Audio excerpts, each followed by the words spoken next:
Aicinu tevi uz sarunu ar mācītāju kafejnīcā pie Zelta liepas. Varbūt tev ir kāds jautājums, varbūt tev kaut kas nospiež un nav kas uzklausa, varbūt tev vienkārši ir kāds jautājums. Mēs varam kopīgi tikties ceturtdienās kafejnīcā pie Zelta liepas. Ejam iekšā!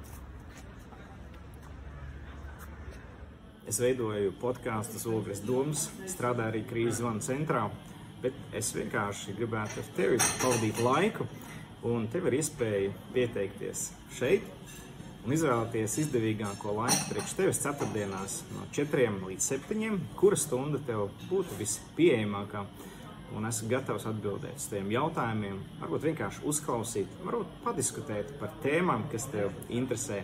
Droši piesakies, un tas, protams, viss ir bez maksas, un ceru ar tevi tikties kādā no ceturtdienām.